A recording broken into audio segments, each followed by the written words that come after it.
Let's go. Welcome back to another episode of the MVP Fantasy Football and Sports Podcast. My name is Tyler Johnson, and with me this week is Ryan Elke.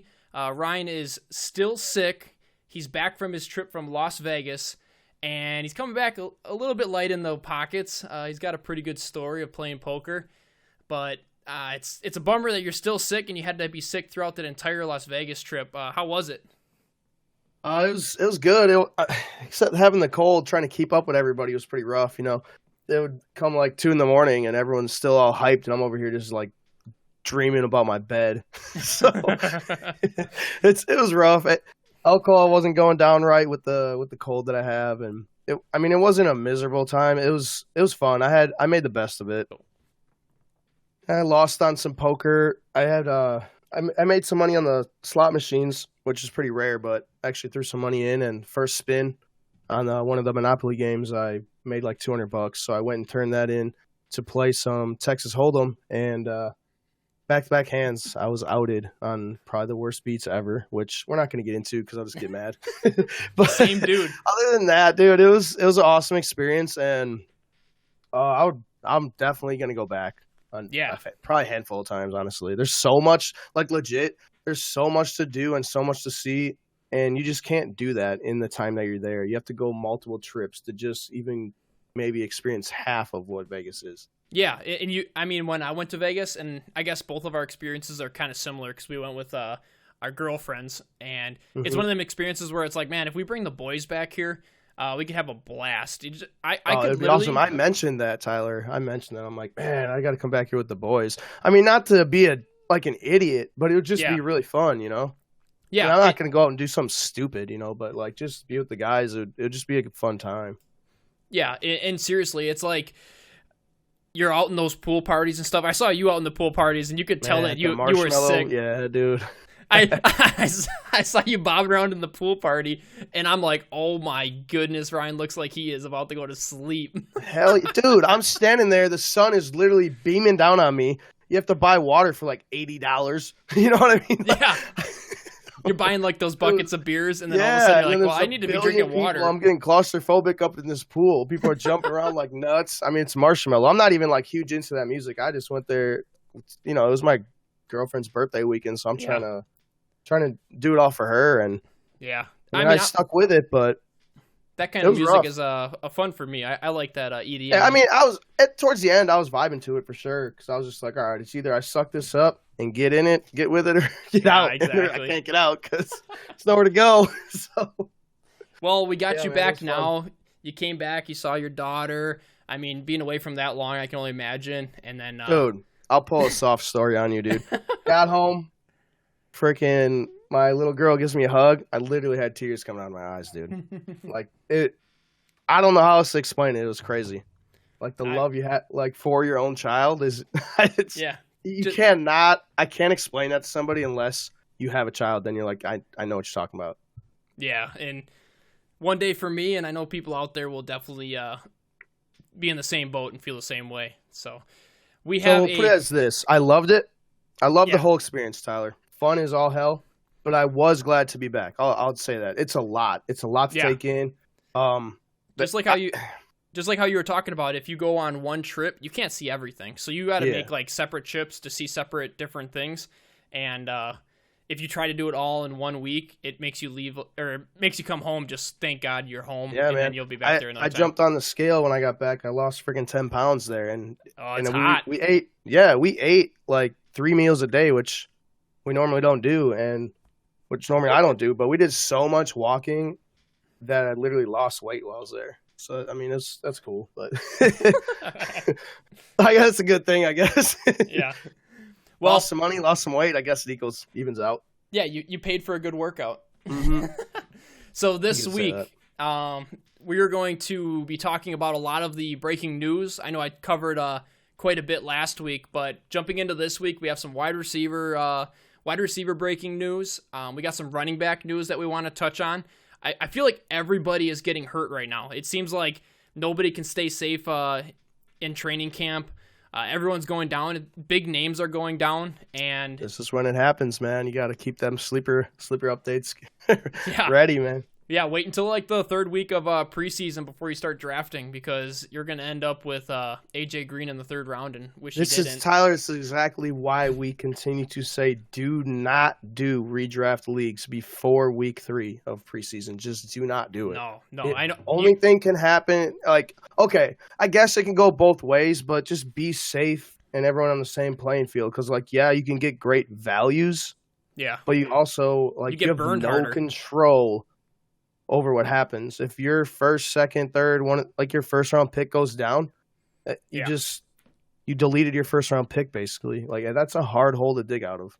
Yeah, in the draft and the season is so much more different if you're drafting and those players already went down. It just makes it more of an even playing field for everybody going into that. Well, that's the thing though. Like, injuries happen during the season. Like, it's gonna happen, but like, you don't want to lose. The reason the season even starts. Yeah, because you're not gonna say Melvin Gordon sits out the whole year.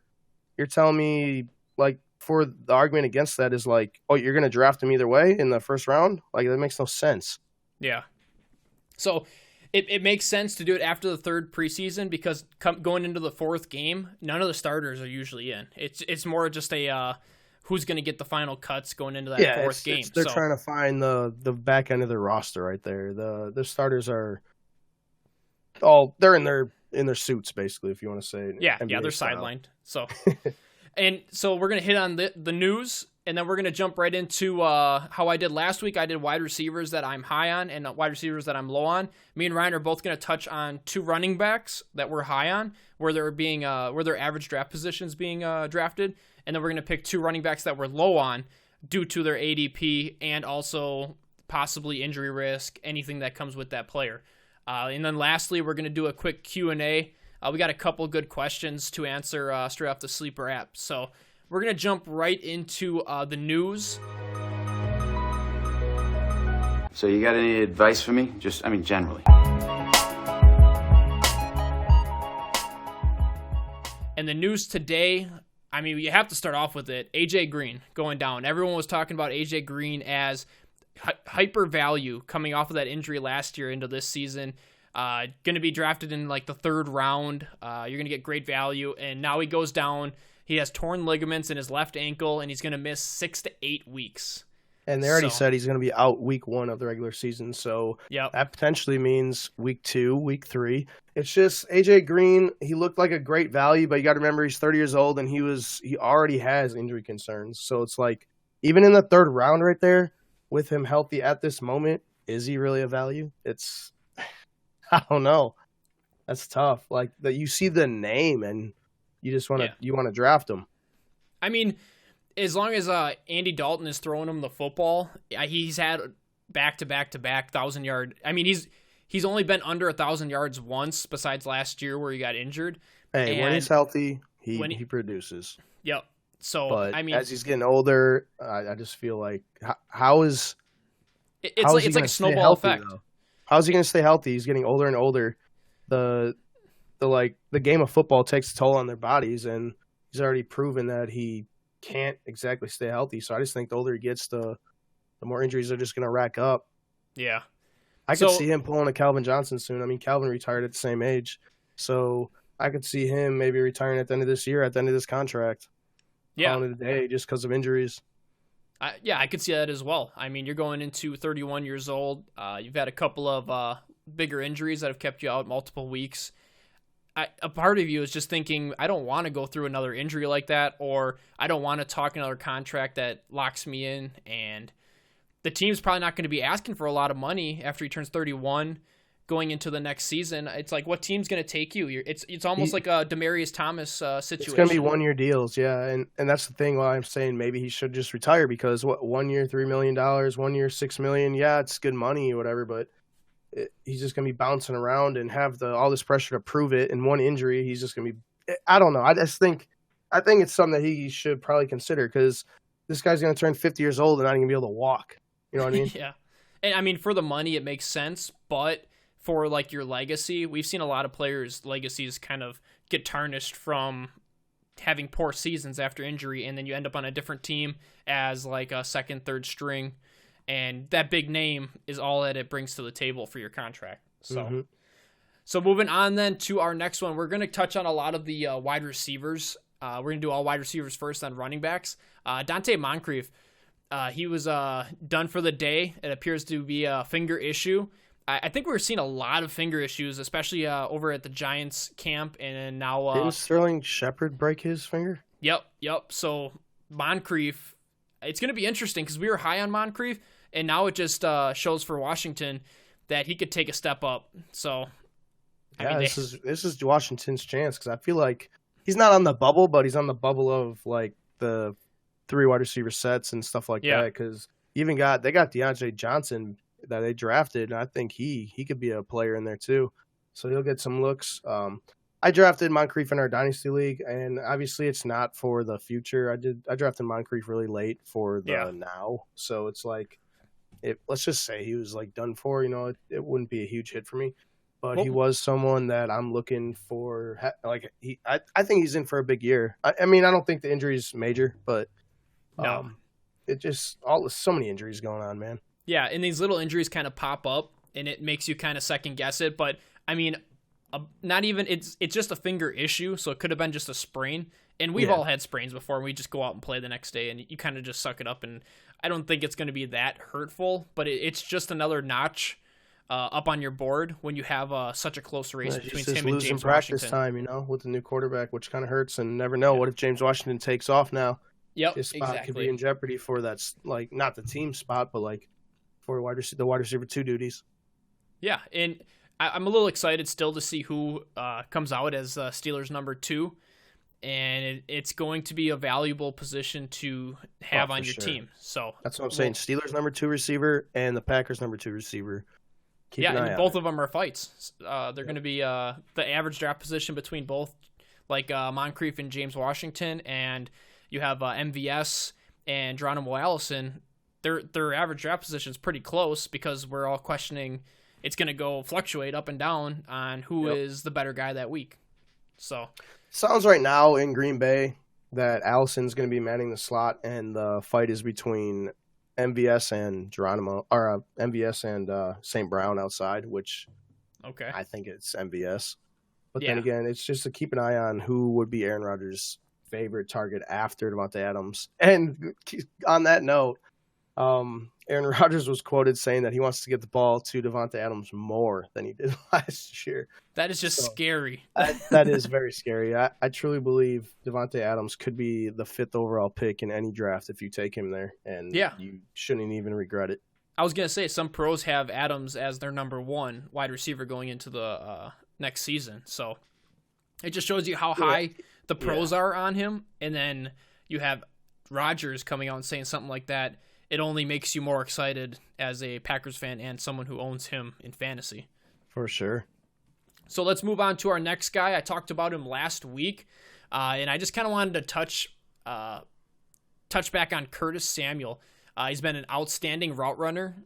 He's been praised by his coach, and now we're seeing the Curtis Samuel, DJ Moore as the 2 wide receivers in Carolina, and I can see them both being great for fantasy. But Curtis Samuel just seems like the PPR guy to have.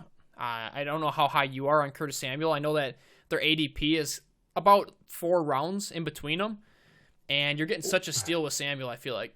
I think it's something to keep an eye on because the offense, I don't think can. You don't think it can produce 2 wide receivers? Not 2, with, no, CMC? not two big fantasy receivers. I don't think so. So that's something to keep an eye on. I think they'll both have value for sure, but I'm saying consistent production. It's going to be Moore or Samuel. I don't think it can be both, in my opinion. So it's something to keep an eye on. And if that stays how it is, I would wait and just draft him for your 4 rounds later over DJ Moore. And I mean, looking at Carolina last year, of course, Christian McCaffrey had the most targets at 124. DJ Moore had 82. And then you kind of had the 3 random wide receivers that were just getting the sprinkle right around 80, I guess. Funches, Samuel, and Wright. DJ Moore has the most upside. I truly believe it. Like he was drafted over Calvin Ridley in the rookie draft. So would you this year draft DJ Moore before Calvin Ridley, even though Calvin Ridley is going a little bit higher? Redraft?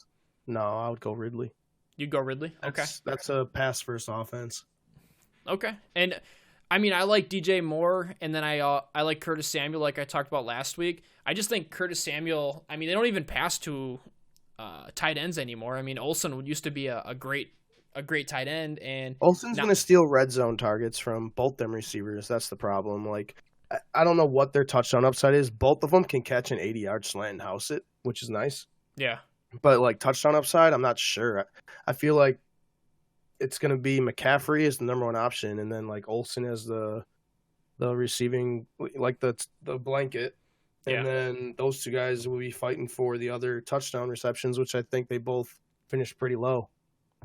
Okay. Well, it's something to keep an eye on, and it's good to hear the coaches are praising some of the guys, the number 2s. We're starting to find out what their worth is. So jumping into our next guy, speaking of Funches, Devin Funches was carted off. I mean, he walked under his own really? power. I didn't even know that. Oh, wow. Yep. So they said that he was carted off. He ended up walking it out. He has examinations going on at his ankle and leg. So they're hoping it's not serious, but it makes you wonder, the Colts, who that number 2 is, and now Campbell is taking a step forward. I mean, there was good news about Campbell, the rookie, as he's going to be good. A good wide receiver. He's going to be really good, man. So Devin Funches, I didn't even know about that, but Devin Funches, if he does play, he's going to take away fantasy points from other players. He's going to be I think Devin Funches in a 12-man league could bring flex value weekly, possibly. You know what I mean? Like, yeah, he's going to score touchdowns. He's not going to be anything flashy, but he's going to get. I just feel like he was going to get the points. So with him going down, that opens it up big time for Paris Campbell, and with T.Y. Hilton's injury history as well. Paris Campbell, and they got Deion Kane. Big news with him coming out. They like him. They liked him last year before he got hurt. I took him with the final pick in Dynasty, so I'm kind of hoping for him. It sounds like, depending on that injury, them two are going to get some nice action and see what they're all about. Well, and I remember last year how Chester Rogers had some great games, and he was kind of a reminder. Like, I mean, you had Chester Rogers, and then you had like Ryan Grant, and then Dontrell Inman. Tyler, what you're getting on right now, I feel like anyone can play in that system, and especially. And if you're a talented receiver, you're just going to be a lot better. So that's what's so scary about Paris Campbell in that offense, man. It just makes you excited to if he gets more targets. I just want to see what he could do with it, because I mean, T.Y. Hilton, he's getting older. That offense is going to have to make a change coming here soon. I mean, how old is T.Y.? Is he getting 29? Close? Okay, I was gonna say, is he getting close to 30? Yeah, he's gonna be turning 30 in 19 here. So. I guess you have to find a replacement for T.Y., and the team's offense is going to look very different. It's going to look similar to like Carolina, I think, where you have kind of 2 good wide receivers that are young and ready to take the torch. So, well, they got 3. See, the thing with the Colts, though, they have 3 good tight ends. Yeah. Oh, I mean, the Colts use 2 tight ends. I mean, Ebron. Yep. I can't believe Ebron had second most targets on the team. It always felt like he was.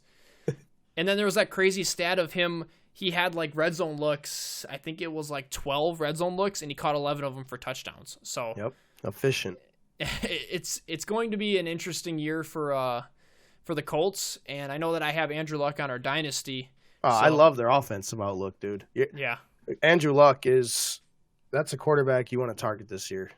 Like if he's there in round 5, that would be the earliest I would touch him. I wouldn't, but like there's players that love quarterbacks, and if he's there, go ahead. Yeah. Between 5 and 8, that's where you want to get him. 5 and 7 probably. Okay, well that does it for the wide receivers. Unless there's anybody you can think of, Ryan, that you wanted to talk about wide receiver wise. Oh no, I'm good with sticking with these running backs. We got some good stuff to get into here. Oh, man. I want to talk about this first one right away. Damian Williams and Jordan Lucas, they both didn't finish practice due to hamstring injuries. And if there's one thing we know about hamstring injuries is that they linger. And it's the one thing that I really don't want to hear. And the hamstring is very hard to repair over, like, the month that we have. Literally sit like a month. Seriously, you know what I mean? And you just got to let it be, and you use the hamstring, such a big muscle that you use it every time you're making jukes, moves. It takes one little juke, and all of a sudden the hamstring injury turns into a real deal, or it lingers, and you need to do a running back by committee, and that's what I'm scared of. Two scariest terms, hamstring and what, Tyler? What's the other injury that's like the scariest? You hear that, and you're just like, oh, God. Mine would probably be like an ankle. I was going to say, shoulder. high ankle sprain is bad, but like groin, hamstring. Oh, and yeah. groin. Okay. Yep, groin. Those are like the comparable, lingering. I feel. Yeah, they linger. It's just, you don't want your guys having those injuries right now. And you want to know who else has a hamstring injury? Is John Ross. So the Bengals are just getting beat up. Oh, yeah. Man. And talking Tyler about Boyd speedster. out on the island by himself again. Like, come on, guys. Yeah, and he won't be able to do anything with it again. Another year of just no production. So, what do you think then of Damian Williams with his hamstring injury? Who you giving the rushing to? I know that they said that Darrell Williams was rotating in as the first RB now in the first team offense, but I think Carlos Take that Hyde, with a grain of salt. Yeah, I'm taking Carlos Hyde. Why wouldn't they? You're talking about Carlos Hyde that had great production when he came in for Cleveland, and you can't just minus out the facts that Carlos Hyde had a great season last year, and he was, I want to say, close to an RB1. I mean, he was an RB1 for like 4 weeks. Yeah, in Cleveland. So we're talking about Carlos Hyde now being an option.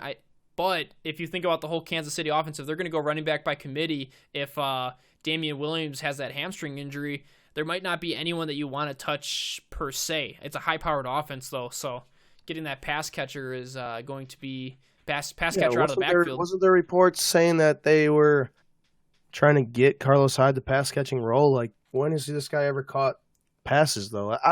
That's what's so confusing, man. But the guy you would want, in my opinion, would be Hyde until he goes down with injury, because he always does. But it seems like they have a lot of just miscellaneous pieces back there, and anyone could just jump into the role and be running back relevant for very possible. RB2. I guess at this point, keep an eye on all the Chiefs running backs. So I'm going to stick with now 3 big running backs. We're going to get with 2 here. I mean, what do you think about Jerry Jones coming out on the Zeke holdout saying you don't have to have a rushing champion to win a Super Bowl? It's kind of a low blow. He's not lying, though. He's being completely honest, and that kind of just shows maybe the Cowboys' direction. But they also invested a top 5 pick in the guy. Like, if that's truly how you think, then why would you waste a top 5 pick on a guy like that? Top 5 picks should be guys like just franchise corner guys. You know what I mean? That you're going to have on your team possibly for the next 10 years. It's kind of like, it's kind of confusing to me. Like, what are you doing? But what he said, he's not wrong, though. He's correct on that. And I feel like that's a sticky situation, man.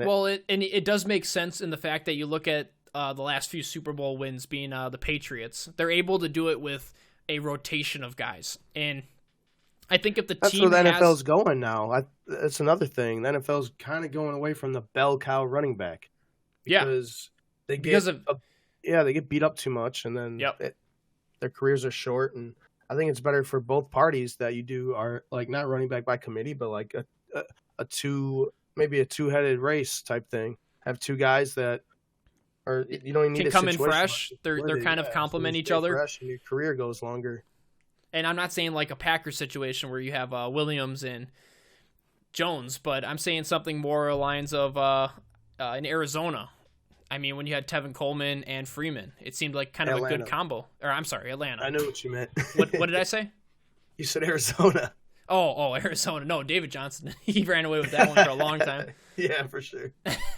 So I guess we'll have to keep an eye on the Zeke news. I mean, he's still in contract, so he's going to lose money every single 2 years. He's still under for 2 years, man. Yeah, and I heard that he loses a few $1 million every week, and that's crazy. He's only hurting himself. So I guess we'll see. I see him coming back and running, and I know I touched on it last week, so we won't stick with Zeke too long. I just want to add to Zeke though, just real quick, simple stuff. He's 24 years old, right? Let's say at worst, like if I'm his agent, I don't tell him to hold out. Hold out until you have to play, right? Yep. Then play, and then next you do the same thing. you're going to be 26. You're still going to get that massive deal, your final deal. You'll get a huge deal, go where you want. And you're going to be in your prime. You know what at 26, you're in your prime. Still in your prime, 26 years old. And then you get that massive deal, and who knows, maybe the contracts are even more money in 2 years. That's what we talked about that a few weeks ago. Yeah. That Zeke should just wait because the market's going to be set a few more times before he even becomes a free agent, and by then he could be making $20 million a year. Yeah, I mean, you're trying to eliminate injury risk, but also if you want to take the gamble, it makes sense to have a few more great seasons and then just get paid. So I mean, obviously he wants to get paid right now. I feel like everyone should take the now. Yeah. Just to secure your future type thing. I mean, look at Bryce Harper. Yeah, for sure. My God. Let's not talk about Bryce Harper. But for sure, I get it. I get why he wants his money now. And that goes on to our next superstar running back, Todd Gurley. And the Rams are saying that they feel good with Todd Gurley and running back depth that is probably going to take around 35% of the carries. And that is in between you have Chris Thompson type running back in Henderson. And I don't know. And Brown. McVay knows what he's doing. Yeah. See, let's say it is a 60-40 or 65-35 split. I think that keeps Gurley fresh and productive. And that will definitely... It'll be easier on his knees. Yeah, that's for sure. He'll be a good pick in that early second round then. Yeah, and I think that's the right place to take him because he's still going to be productive. You're going to bring in these third down running backs or even first and second just to give him a breather. But well, I still a lot of think people are going to see that news. Yeah, go ahead, Tyler. My bad. No. I was going to say I just see Todd Gurley then as that fresh runner they're going to bring in for the scores. I mean, they trust him. It makes complete sense. And a lot of people are going to see this news and be like, "Oh, I knew it." Like, I'm staying away from Gurley. I think it's good news that was mentioned, honestly. Yeah, and it's good for us that in are general for Gurley and his fantasy value. Yeah, I was going to say fantasy value with outside looking in. You know damn well, Tyler, he's getting the ball inside the 10. Like, 100%. He can sit out a few plays, but until they get there, he will be in all red zone. There's no reason not to. Like, that's when he'll be used. And touchdowns give you points, fantasy points. And that's what I'm saying is if you get that ball at the 20 and then you run it up to the 50, they're gonna let some backup running backs run that first, second, third until you get close to like red zone territory, and that's when Todd Gurley comes back in. Or you just go through three downs. Coming in fresh. He's coming in fresh. You know, Exactly. He's taking off some plays. He's feeling good. And you know they're going to go right back to him. He's the man. Yep. So I do like the news after reading it, and it kind of adds to, hopefully it makes people think that, oh, shoot, I don't want to draft him anywhere since he's not the bell cow. And then people like us who are like, okay, I hope this pushes him into the second round a little bit further, and I'm going to pick him up for a huge value. I mean, another thing is, Tyler, if he is the bell cow and he's not hurt, the guy's the number 1, number 2 pick. So yeah, and just to kind of touch on it, the same as like David Johnson, where you have a great running back that people are scared of, but just a few years ago, he was the number 1 pick. So I think both of them have huge upside, and that we have kind of a interesting group of running backs that top 8 running backs that all could produce very well this year. Oh, for sure. There's good running backs at the top of the draft. All right, and the last one I wanted to talk about, and it's kind of one of the players that I'm looking at a little bit later in the draft, not late, but like 4th round. You have Josh Jacobs. The Raiders were saying that they expect him to be the offensive rookie of the year. What do you think about that, Ryan? I think it's possible. They're going to use this guy. I mean, they didn't use a first-round pick on him for no reason, and there's not much depth there. They already said Jalen Richard's he's going to lose a lot of pass-catching opportunities. I think they plan on using Josh Jacobs as kind of the bell cow, and I just feel like he's going to get every opportunity there is. And, I mean, you look at... He's going to get if they're losing, which they should be most of the time, that's Antonio Brown, Josh Jacobs. They're going to be dumping it off to him and throwing it to Antonio Brown. So his value, like, Tyler, if you can get him in the 4th, 5th round right there, I like, you don't want to... It's hard to, like, draft a rookie there that's not on a high-powered offense, but I truly believe that he probably can bring back that value or even better. Well, I think so too, just because it's a gamble. It's a risk you have to take, but sometimes that's what you have to do. Yeah, and we forget too, because they were the Raiders of last year, how terrible they were. But then you got to remember, Doug Martin and Marshawn Lynch, I put them as like one player. If you have that as one player because of Lynch going down and Martin taking the reins, that is close to 260 attempts, and it's close to just above 1,000 yards rushing. And I think that Josh Jacobs getting that type of work, if you put him with that amount of carries, plus I think he's going to be even more used in the receiving game, because if you put those two guys together, that's about 40 targets and close to like 30 receptions.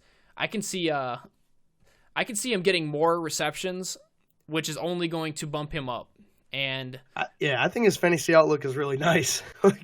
Even after hearing that too, it's like, oh man, he's going to be catching the ball, he's going to be running the ball, he's going to be in there a lot. Yeah, and he's going to be used a lot.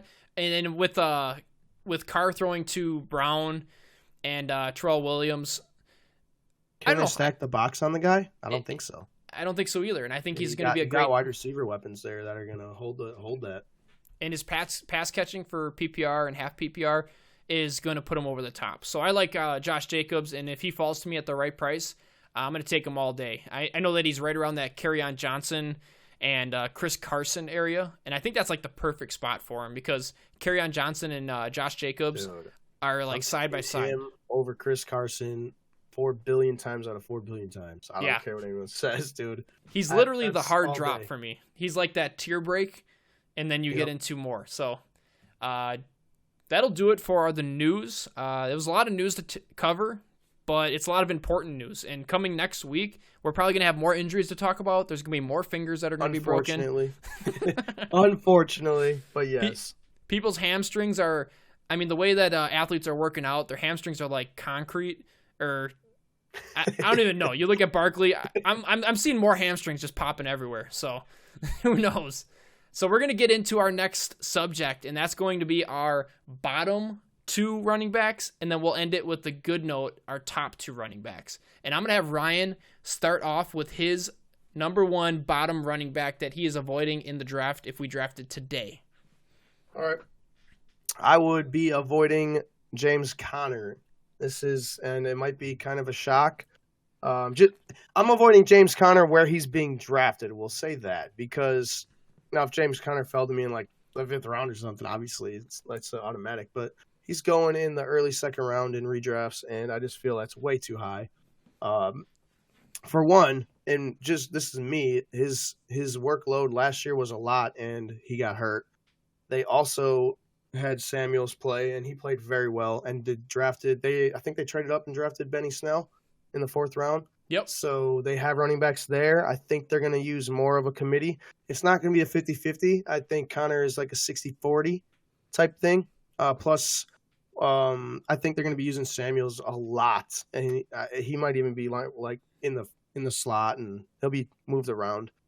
But just for those reasons, Connor is an avoid to me. Okay, and I can agree with you that Connor is an avoid if it's at like the end of the 1st round, early 2nd. 2nd round, yeah. If Connor for the right price would be probably back of the 2nd, early. Well, 3rd. where you got him in our dynasty league, that's a good price. Yeah, I mean the dynasty league. What was that? The beginning of the 4th round. Yeah. So that because of the upside, but James Conner with all of the running backs behind him and the injury last year, I think is a good reason to avoid him at the end of the 1st or right on the turn, because I don't think he's going. So you're with me on it. You're with me on it. Okay. Yeah, for his ADP, I am with you. Even being a diehard Steelers fan, I see James Conner as kind of similar to Gurley workload, where it's going to be probably about 60-40, and you might lose some of the pass game because Samuels and Snell are going to be good running backs behind him. So I mean, I still think Connor will be in there on the goal line and all that, so got to keep his value. And he's still going to get a lot of receptions. I say he's going to be in the passing game, so he'll still catch some balls. So I just don't think he's gonna. I don't think he's gonna be an RB1 this year. And I think my pick for my first down running back is kind of an easy one. Get it like for all these guys, getting him for the right price would be almost a round or a round and a half after. But mine's going to be another Steeler running back. Ex-Steeler running back, Le'Veon Bell. And he's going to be playing in New York behind a terrible offensive line. He's never played behind this bad of an offensive line. He's never played with a rookie quarterback who is going into his second year that's supposed to be a better year for him. And then along with a wide receiver. He doesn't have much help at wide receiver. You're right. So, you are right. So I can see Le'Veon Bell. I mean, they're going to have to respect some of the wide receivers. They were playing good at the end of last year, but Le'Veon Bell is going to have to change his play style. I don't think he can dance around as much as he used to, and I'm scared that he's going to turn into the Joe Mixon of this season or last season and the season before that, where it's like, oh man, he's just like Le'Veon Bell, but his team is terrible. And I think their comps together now are similar teams, and it's going to be similar play styles, and you're probably going to get the same similar stats. They're going to be that running back 1-2 on the fringe there, but where you're drafting both those guys, I'm going to put them both together, is somewhere where I'm not even going to touch them. I drafted Le'Veon in the Dynasty League, but that was in the end of the third round. I mean, I'm not even going to touch him or Mixon in the beginning of the first, probably not even the middle of the first, not even in the middle of the second. I probably would never even touch him. So I would draft a few guys over him, like Gurley, Cook, Melvin Gordon. So just kind of my take. I'm not going to draft Le'Veon Bell in any of my teams this year due to him being still in the first round. And I don't think that's called right. Timeout, Tyler. Are you bitter because he screwed you last year? I mean, if I was bitter, I wouldn't have drafted him in the Dynasty League. But yes, right. I am bitter because of last your year. Ass on that one. All right, fair enough. Because drafting him last year, and I know a lot of people, we were just hung on to that week after week, and it was just a tear. So I'm glad to watch Zeke sit out, and I can't wait to watch Frank squirm. So. Whoa! What about you and Gordon, man? You got him. I got enough good running backs that if he wants to sit out, give him a break, okay? Yeah. You'll take him next year when he comes back. If Gordon misses the first 4 weeks, let's just say that's the 4 weeks he normally misses from injury. So I'll take the hit now and then just have him for the rest of the season. That's how it works out, right? Fair enough, man. Fair enough. All right, let's hear your next guy. On my other one to avoid, unfortunately, Tyler, he is on your dynasty team as well. Darius Geis, where he's going, I just feel like he shouldn't be touched. I'm not taking Darius Geis until the 10th round at minimum. Yeah, dude, ACL injury. He had 4 surgeries on that knee, 4 surgeries from that injury because of infection and whatever else came along with it. Yeah. His hamstring is already hurt, so that's kind of scary because hamstring injuries, that means it possibly is from that injury, and with the hamstring being hurt, the next piece to go could be the ACL again. So how is that?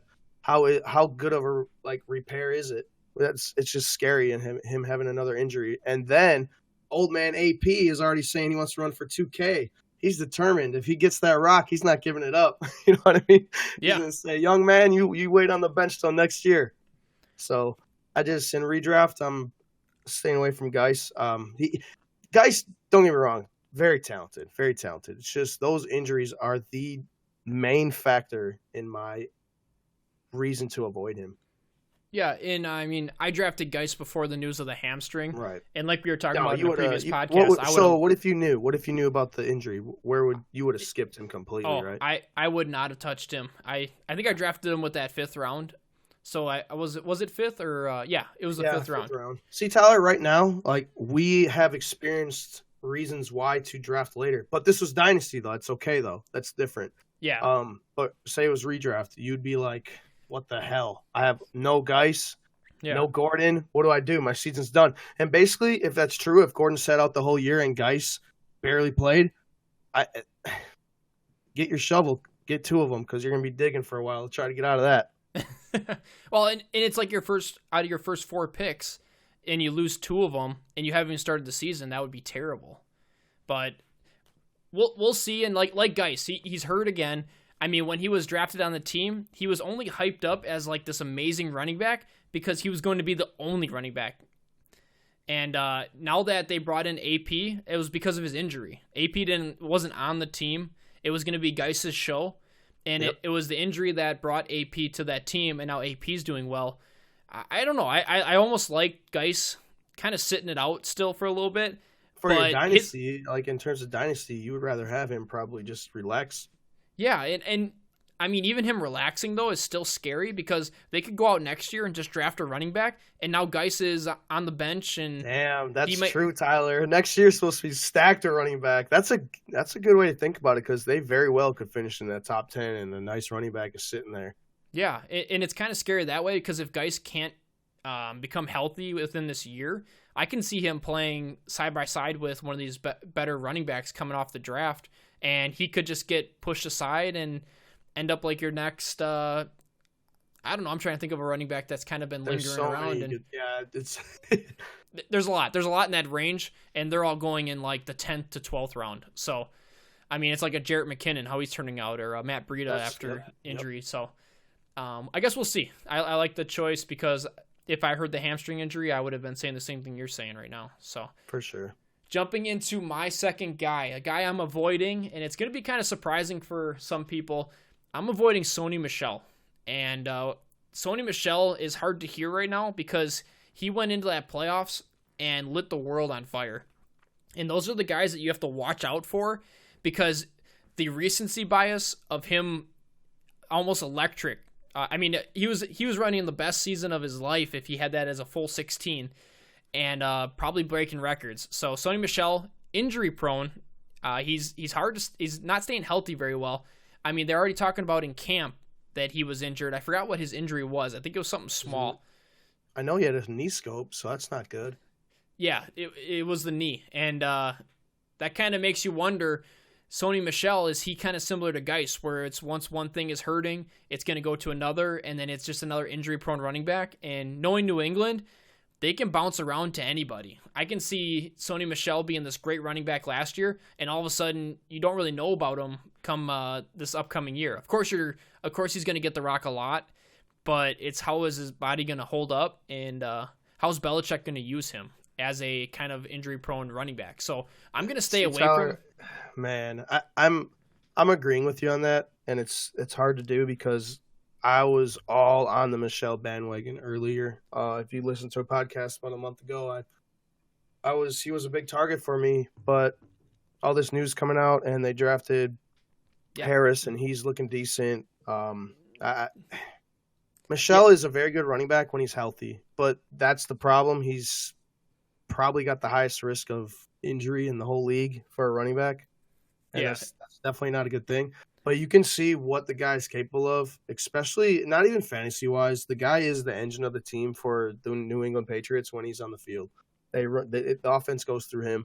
So that's a plus. So if you do have Sony Michel, that there is potential there, that he could be a good player. He is a good player, but it's just the injury concerns, and it seems like it's kind of holding him back. And with them drafting Damian Williams as like a safety blanket, that kind of shows concern there. Damian Harris. Yeah, Damian Harris, my bad. And another thing I wanted to point out is that he started 8 games last year. He played in 13, and he had 209 rushing attempts and 931 yards. So that's just insane to think about in a yardage department. He had 6 touchdowns, which is okay. I mean, it's serviceable. But he did have a couple blow-up games that throw that out of proportion. The biggest thing I wanted to touch on is your PPR and your half PPR. I mean, he had 11 targets the entire season with only 7 receptions. So he is almost out of the game plan when it comes. He's like a Derrick Henry game plan when it comes to receiving. And it's surprising because he's not the worst backfield catcher. Yeah, he's capable of catching the ball. They're a specialist team. That's why they have James White. So I wanted to use Sony Michel as a segue into my number one running back that I'm targeting. And I've heard a lot of pros talk about him too, so I know he's going to shoot up the draft boards. It's going to be James White off the same team. I mean, how can people forget about how much – I think he was top 5 running back when he was playing as the lead dog in New England. That guy was top 5 running back last year in PPR formats for like 13 weeks. I mean, he's getting targets like Christian McCaffrey. He had 123 targets last year on 87 receptions, 750 yards. And that's excluding all of the rushing that he's doing. He had 5 touchdowns and then 7 touchdowns receiving. So James White is going to be a sneaky pickup. And let me give you their average draft position. So you can draft Sony Michel in the middle of the 4th, or you can wait until the beginning of the 7th round and get James White. And I think that is just a steal for PPR and half PPR formats. So I'm definitely picking up James White everywhere. I know he's going to jump up to probably the 6th round. Probably early 6th round is where I think he's going to go. But it's still a good value in the 6th round. So, I don't like to hear that, Tyler. I don't like to hear that he's your target. Because if I'm going RB0, I want him as my RB2. It doesn't look like I'll be getting him. So it depends. It depends on when me and you are looking at him. Who notices him first? So, and everyone, I'm just gonna break away for a second. We're gonna be live streaming the draft that we do, the live draft. So try to catch that. 18 plus viewership on that. Got a couple guys that are pretty wild.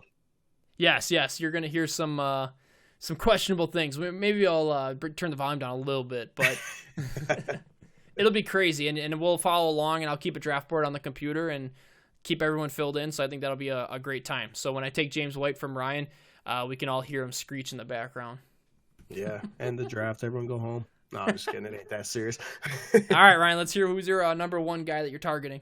Number one guy I'm going to, and call it homerism if you want to, but it's Kerryon Johnson. I just feel he can potentially. I think he can be a legitimate RB1. Theo Riddick got cut, so He's gone. Pass catching duties that gets inherited by Kerryon. It's going to be a 1-2 punch in Anderson and Kerryon, so they're both going to be sharing the load, even if it is 50-50. Kerryon represents big value because Stafford does pass to the running back, and Kerryon can catch the rock. So if you just put that all together, Kerryon has the potential to be an RB1. Yeah, 100%. I think Kerryon Johnson is a great pick as long as he stays healthy. That's the problem. But he did put on some weight to try to battle the rigorous schedule. So yeah, and Kerryon Johnson in the receiving game, PPR, he keeps that floor, and then you have the touchdown upside. So yep. I like it because they're going to be down a lot. A lot of the games that they're playing, they're projected. Ryan, what did you say they were projected for? Last thing I saw, I don't remember where I read it, but they had the Lions at 3-13, which I think is pretty sad. I think they're better than that. They're not a playoff team, but they're better than that. But let's just say they do finish there. Kerryon was still, like we were talking before this, I was kind of talking Kerryon down a little bit, but Tyler kind of helped me out and kept them there for me because even when they're losing, Kerryon Johnson's going to be the beneficiary to the passing game. Yeah, and he reminds me a lot of like how you have a James White or Tevin Coleman when he was playing, that they're going to be passing to that. They're going to do a lot of screens. They're going to do a lot of misdirection. They're going to be passing a lot. And when you have your receivers streaking or you have big receivers on the ends, it just helps for a crossing pattern, Kerryon Johnson through the middle or something like that. You got to think, I don't think they can stack the box. You got Marvin Jones and Kenny Golladay outside. Exactly. Danny Amendola in the slot and TJ Hawkinson at tight end. Like, the offense isn't terrible. So the only thing that can deter his value is like CJ Anderson at the goal line. I think that he would probably be getting it down there. Yeah, exactly. And we were talking about him being the next LeGarrette Blount for taking CJ Anderson is not a terrible running back. So no, I mean, even when he was in Denver, he had hype as the number one running back in Denver, and you can't forget about how much people loved CJ Anderson until he played well last year, man. Yeah, even for Todd Gurley, he was carrying them down the stretch in the playoffs too. So the Lions, they'll be interesting, and I think a big thing too, just staying with the Lions, Stafford, he had the worst season last year that he's ever had in his career. It was rough.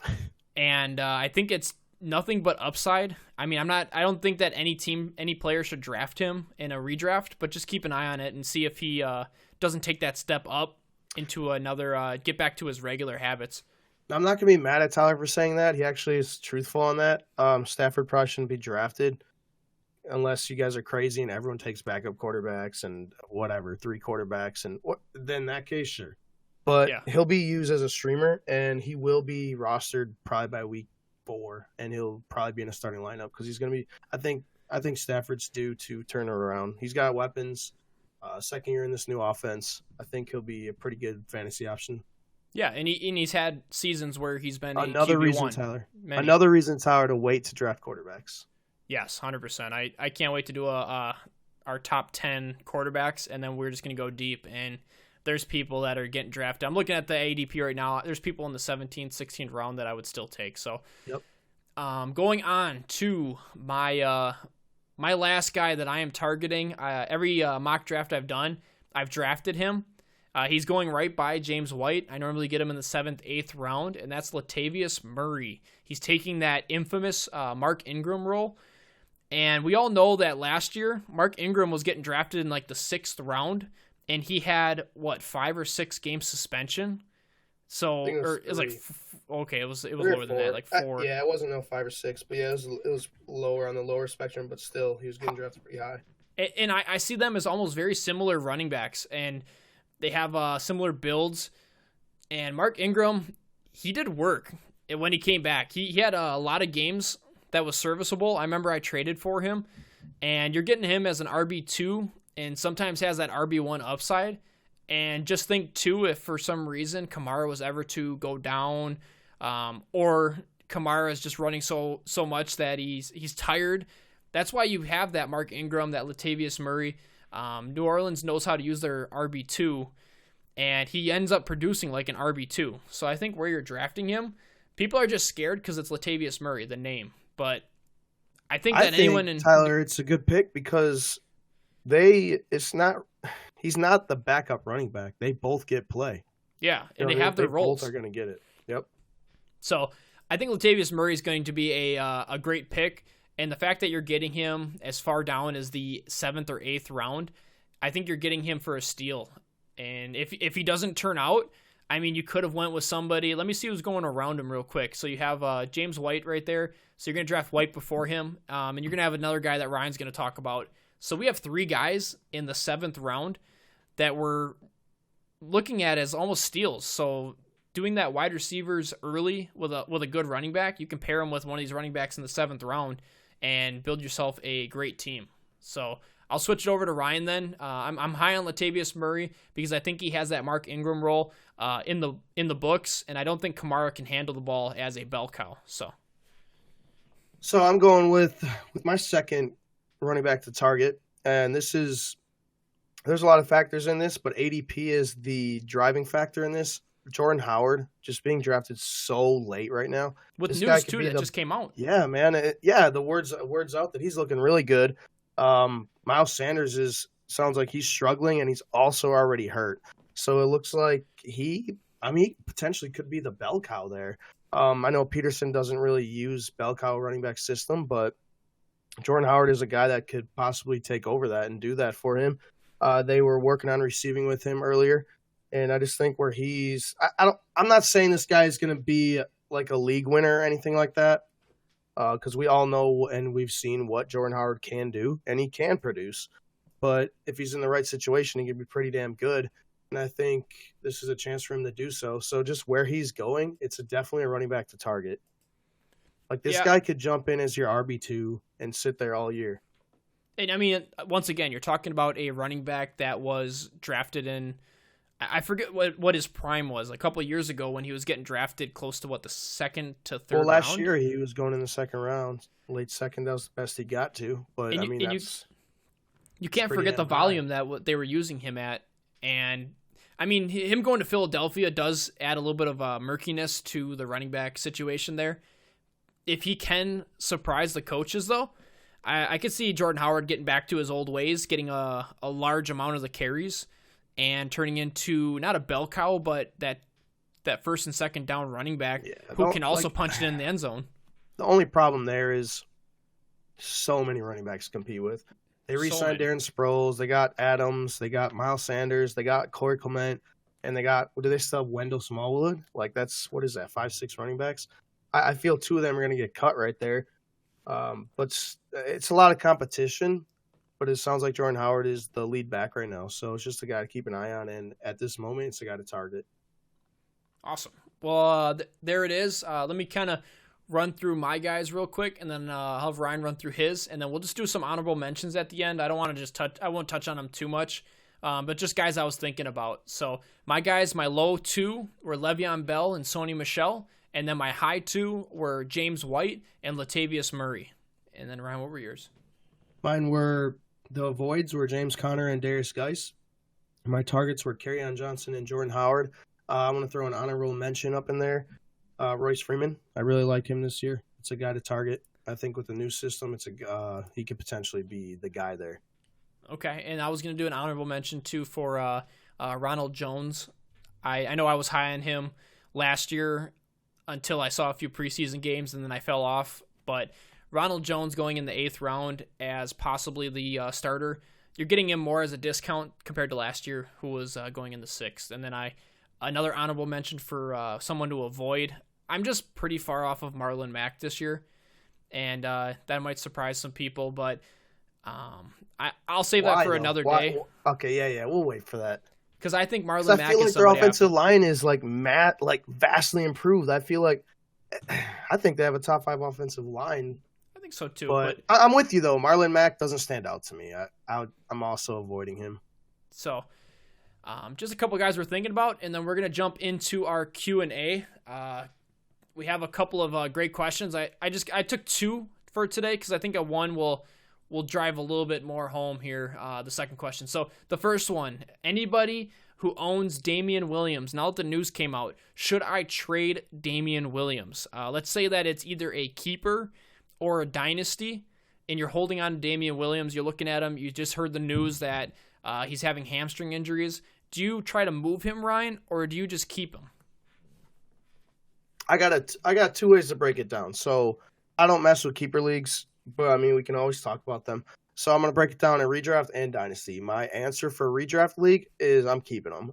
Unless you can get straight up value and get someone drafted in the vicinity where he was and someone that you like, then sure. You can talk about it. I would keep him. It's a hamstring injury and whatnot. Even without the injury, I would just keep him this year. This year's a good year to keep him. Dynasty format, I'm selling ASAP. Not ASAP. Let's take that back. Wait till he heals up, plays a couple games, and then you sell Damian Williams. In Dynasty League, I feel he's a sell. In redraft, you keep. Okay, and I like to touch on it too with that news that just came out. The best time to sell Damian Williams was a week ago. Yes. You have to look at it as all of a sudden you hear this news is the same time that other people hear this news. So they're going to be asking for a lot less, and you're going to be trying to sell him at the normal price. So it's okay to reach out to people and ask them if they're looking for Damian Williams, because you're trying to catch that one person that's still high on him even after the news, or maybe they didn't hear the news and you're just looking to move him that way. If you're trading, I got an example on all this news stuff, Tyler, and this involves you. All right. Well, let me finish this. Yeah, go ahead. Okay, so you have this player. He just gets injured, Damian Williams, and now you have a little bit of doubt. You cannot trade him away to another player that knows about this injury, and he's going to discount him pretty far down there to give you maybe somebody drafted in the 5th or 6th round, I think is the kind of the player you're going to get if you're trying to trade him. And I mean, unless in your heart, probably offering you a Kenyon Drake for him or something. Yeah, and unless in your heart you feel like he's going to make a comeback, or you think that, oh man, he's going to turn into, and like Ryan said, dynasty, I'm going to probably try to sell him and get as much as I can, because I can see him long-term not even being a starting running back. That's what I feel. His long-term value is not that high. No, he's kind of this flash player that people are going to draft pretty high this year, and he flashed last year, but anybody's going to flash in Kansas City. I can see one running back getting in there, just doing a little bit better than Damian Williams, and all of a sudden you have your next Kareem Hunt, or you have your next Damian Williams. The running back in Andy Reid's offense always does well. So you kind of have to test the waters and see where players are at, but try to get the most value. I would almost shoot for somebody that would trade maybe a 3rd-round value for him, like a Kerryon Johnson type value for him. So, Ryan, hit me with what? I want to go to this. I guess relaying on that is never trade your players after bad news comes out, because you're just going to lose value. You're just going to lose value on them. Unless there's a deal that comes close to fair, or you're desperate and you're at the trade deadline and then you have to make moves, then yes, I understand that. But here we go. I tried texting Tyler. I texted Tyler the other day asking his value on Melvin Gordon in the Dynasty League. And this guy says, I need an elite running back in return. I spit on my coffee because I'm like, what? What do you mean? I'm like, wait. I'm like, where do you value this guy? he says elite. I don't want anything but an elite running back, and our conversation literally ended there. And it's funny too because I knew exactly where you. As soon as I got that text from you, I knew exactly how much trolling you were doing for me. Because I'm the freaking loot goblin, man. I see gold, I'm going for it. I'm giving you nothing for it. You know what I mean? The conversation stopped. We didn't talk for at least a day because I sent that back. I knew you didn't text me back. I'm like, yep, that's what I thought. Because get away from me with that. Oh man, Ryan was about to get. I literally forgot who had them, dude, and I went and looked. I'm like, damn it, Tyler has them. Whatever, I'll text them. Oh my goodness, Brian's gonna be like, "Oh, I'll give you Lamar Miller and yeah, right, not that low. Come on, man." So on my team right now, I have Derrick Henry and Leonard Fournette. I would offer him one of them straight up, and maybe like a wild card or something. Okay, all right. Now that you mentioned Derrick Henry, we're gonna get into our next question here. And it's going to answer that pretty well. And what player's current ADP makes no damn sense? And I'm going to let you know, I think Derrick Henry's ADP makes no damn sense. I am literally on the other side of the fence on you with this. Oh my goodness. You're talking about a second-round pick in Derrick Henry, probably going at the end of the second round. All right, if he's going in the end of the second round, I'll stay away. End or first of the or beginning of the third. Derrick Henry, I do not think is going to do well this year. And I have a feeling that he's going to turn back into that normal running back that you had. I hope not. Tyler, stop. You're talking about a waiver wire running back that you're drafting in the third round. And it scares the living heck out of me because he flashed. And then now I feel like I heard some news where he was sidelined in training camp. He was. He's in a walking boot. Exactly. and that man does not catch a ball to save his life. So if we're talking about anything, we're talking about Dion Lewis as possibly having more value again coming into this year, just like last year.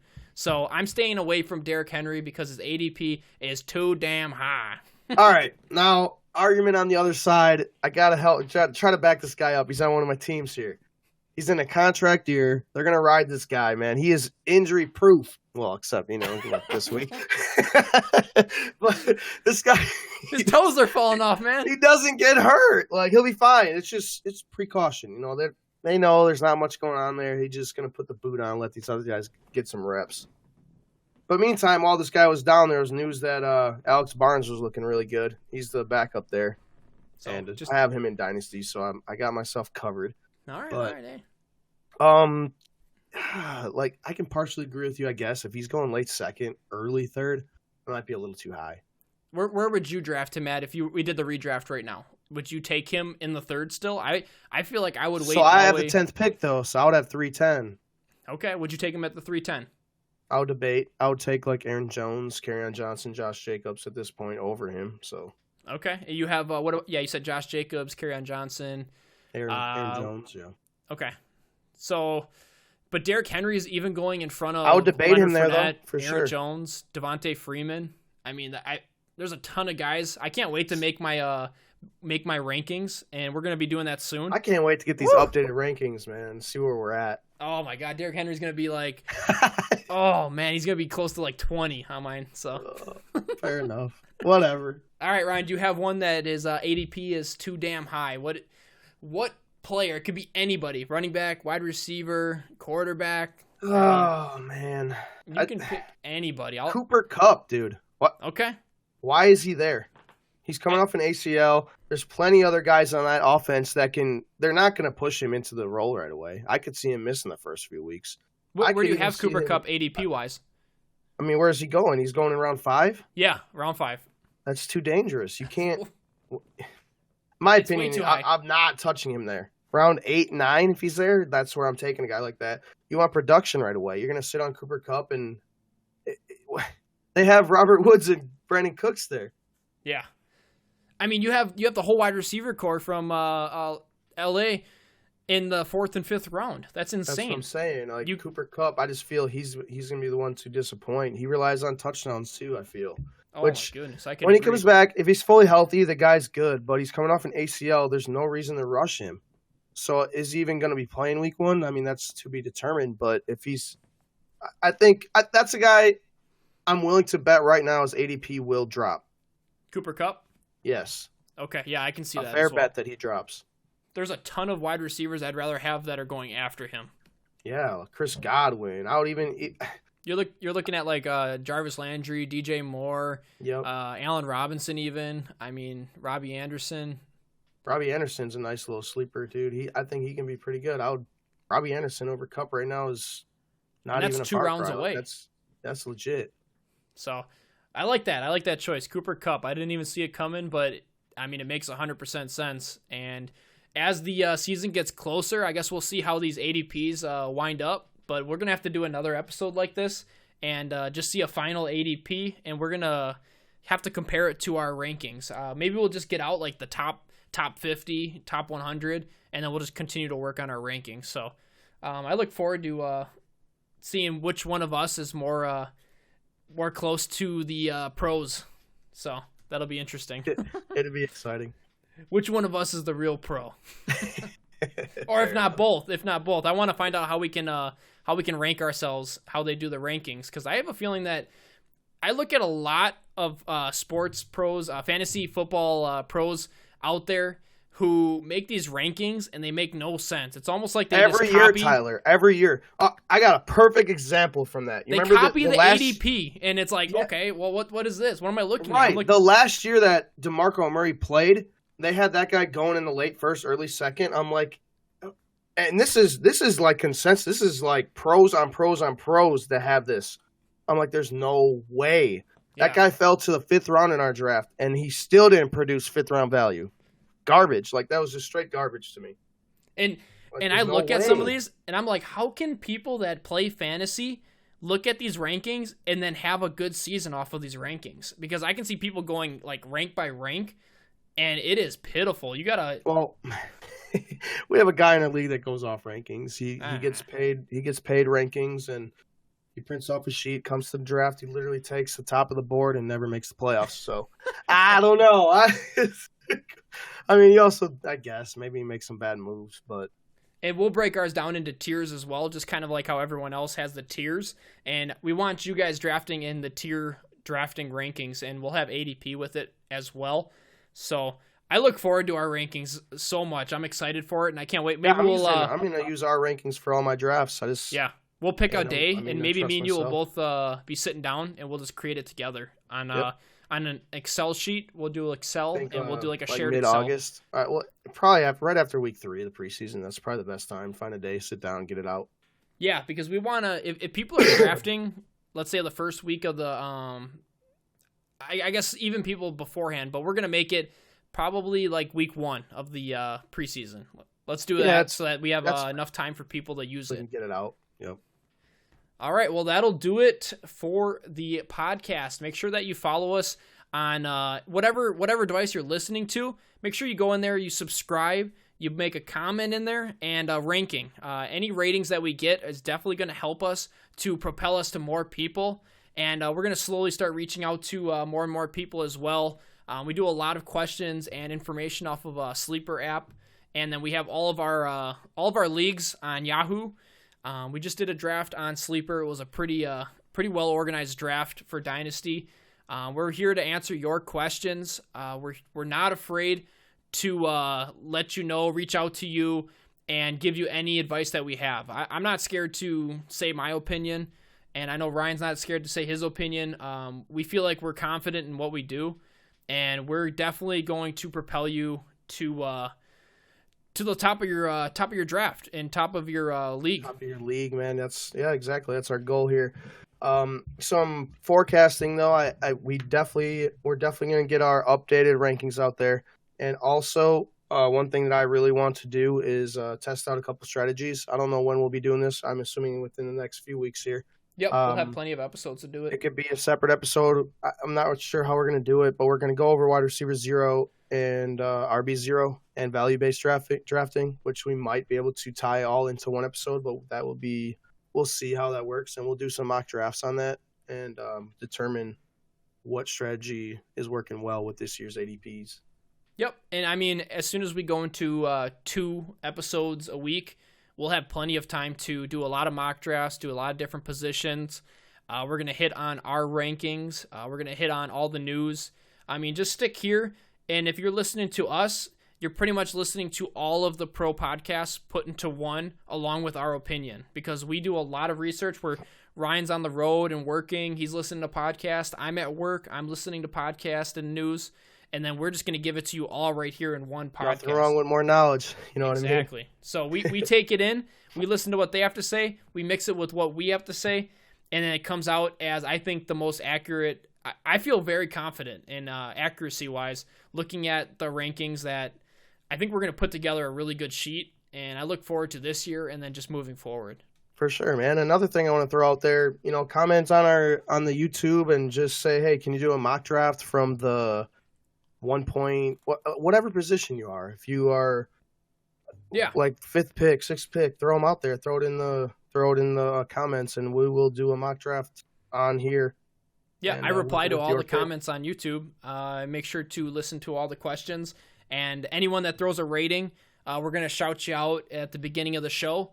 And we like to just get some new people involved, spread us around, and we just want to grow. So help us out, and we're here to help you. So appreciate everyone sticking around, and I hope you have a good rest of your night.